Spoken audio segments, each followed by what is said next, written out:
A Penny from Heaven by Dan Cook.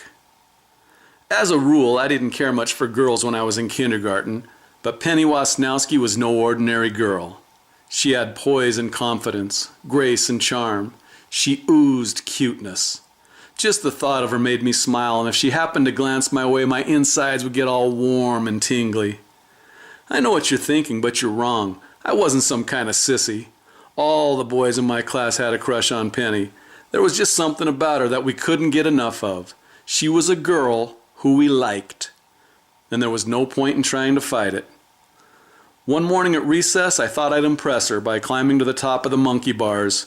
Now, these weren't your ordinary kindergarten monkey bars. They must have stood at least 12 feet tall and were made from 2-inch thick galvanized steel bars spaced far enough apart that a grown man could easily fit between them.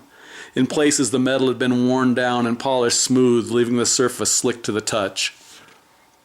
After reaching the top, I looked over at Penny and smiled. She wasn't impressed. After all, any knucklehead could have climbed the monkey bars. If I wanted to show off for Penny Wasnowski, I'd have to do better than that. And that's just what I set out to do. I worked my way across the top level of the jungle gym to its edge, got my feet under me in a crouching position, and made sure I had my balance. Then I stood up on the very top of that mountain of steel and waved at Penny. This caught her attention. She even waved back. Then she stood there, smiling and watching, waiting to see what I'd do next. I wasn't about to let her down. I took a deep breath, held my arms out to the side, and began walking like a tightrope walker across the highest bar. As I reached the center of the monkey bars, I saw Penny clapping her hands and jumping up and down like a cheerleader. What happened next is just a blur. I remember looking over at Penny. I remember dropping through the middle of that massive jungle gym. I remember gray bars streaking past me for what felt like several seconds. And I remember wondering how bad it would hurt when I hit the ground. Unfortunately, I never got the chance to find out. For some reason, the genius who designed that massive hunk of playground equipment wanted to make sure it could support the weight of an elephant, so he added an extra bar. This bar ran diagonally, 3 feet off the ground, and connected two opposing corners of the structure. I guess it's fortunate my ribs and not some other more vital body part smashed into that bar, but I wasn't thinking that at the time. Between the instant deflation of my lungs and the sharp pain in my side, I was in no condition to think. It was all I could do to drag myself to the edge of the monkey bars and flop my body down to the ground. The world went black for a moment as I lay there wincing in pain. When I opened my eyes, I saw Penny kneeling over me with a concerned look on her face. The sun shining directly behind her head made her curly auburn hair glow like a copper halo. At that moment, she looked as much like an angel as any human could ever hope to. She leaned in close and asked, "Are you all right?" I forced a smile and opened my mouth to speak, but no words came out, just a loud wheezing sound. It was sort of a cross between a walrus barking and a tire going flat. After 3 or 4 really good barks, I gave up on trying to talk and just sat there. "Oh my gosh, he's dying!" Penny screamed. Then she ran off to find the teacher. A moment later, Mrs. Armstrong pushed her way through the crowd of kids who had gathered and asked me what happened. I replied with a breathy, "Arf!" Frustrated and scared, my eyes filled with tears, and I started to cry. "Oh, don't be a crybaby. You just knocked the wind out of yourself," Mrs. Armstrong said, clearly disappointed in me.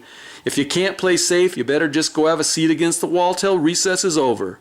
The huge mounds of fat that hung from the back of her upper arm flapped back and forth with authority as she pointed to my spot on the side of the school building.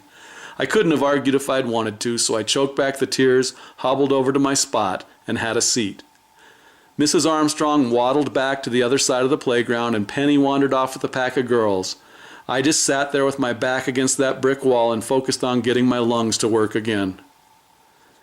After recess, Mrs. Armstrong told us the school was having a spring pageant, and our class would be singing a song, "Pennies from Heaven." She told us a story about April showers bringing May flowers. Then she played the song on a record player so we could hear what it sounded like.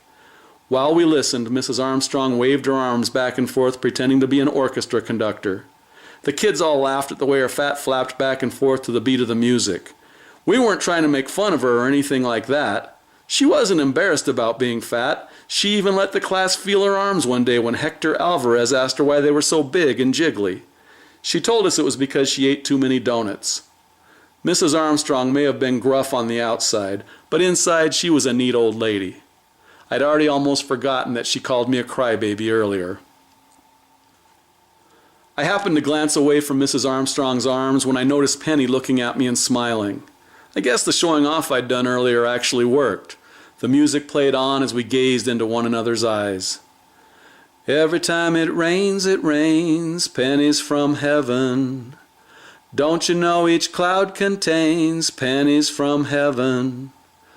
I listened to those words and realized that in a way, Penny was my own penny from heaven. Not only had she come down like an angel to take care of me when I was hurt, but she also looked a little bit like a penny.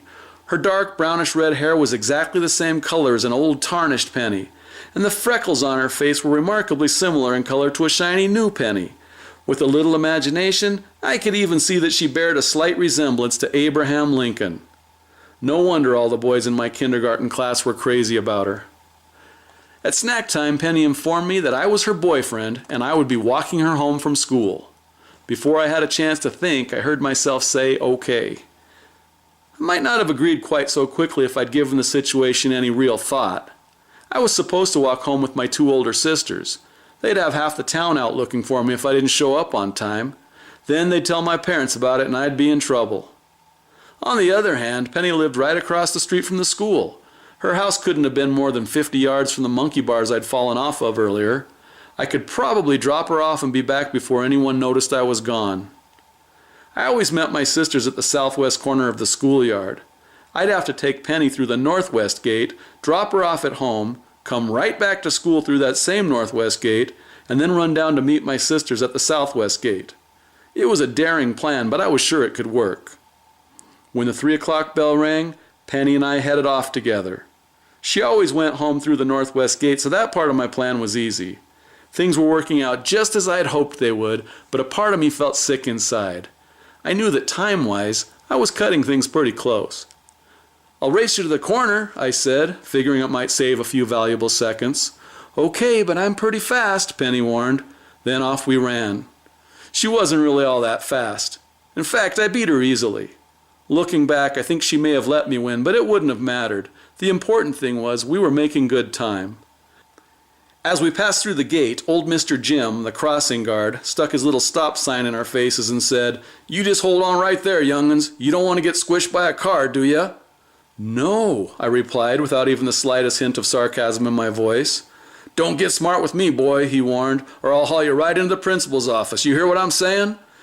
I was too scared to say another word. I just nodded in agreement and waited for further instructions. Old Mr. Jim was a character, to say the least.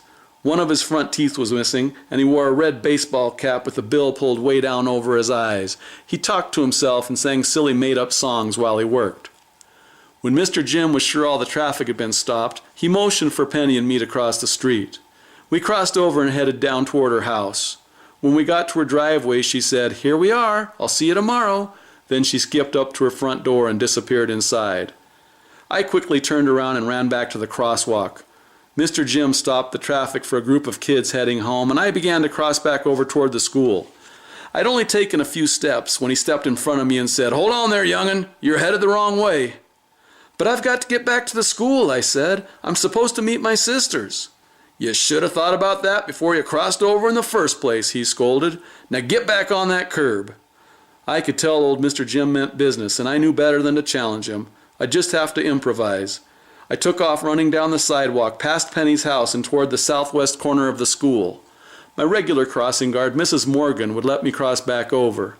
If I hurried, I could still get there before my sisters did, and no one would know I'd crossed the street without permission. About halfway down the block, a bulldog saw me running and charged out from behind a house to chase me. Running forward while watching the dog over my shoulder, I veered to the right and wound up pinned against a hedge. The bulldog snarled and growled ferociously. I tried to escape by pushing my way through the hedge, but it was too thick. I had nowhere to go, so I stood there, frozen with fear, waiting to be mauled. The world around me changed to slow motion as the dog bared its teeth and moved in for the kill.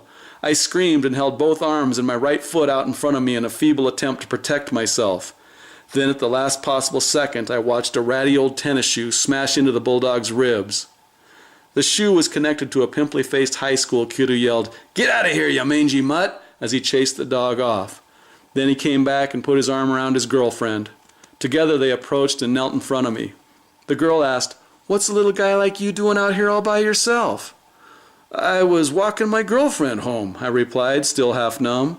She smiled kindly and said, "Well, you better be heading home now." I nodded and took off running toward the corner. When I got there, Mrs. Morgan yelled out, "Girls, here he is! I found your little brother!" My sisters ran up and started chewing me out for wandering off. When we got home, they told my mom what I'd done, and she yelled at me for a while. That evening, my dad yelled at me some more, but I didn't mind it all that much. After what I'd been through, a little yelling didn't seem like that big of a deal. Aside from falling off the monkey bars, being called a crybaby by my teacher, dealing with old Mr. Jim, and nearly being eaten by a vicious bulldog, it was a truly great day. But I guess that's just the way life is. I sat alone in my room that evening practicing our spring pageant song. So if you hear that thunder, don't run under a tree. There'll be pennies from heaven for you and me.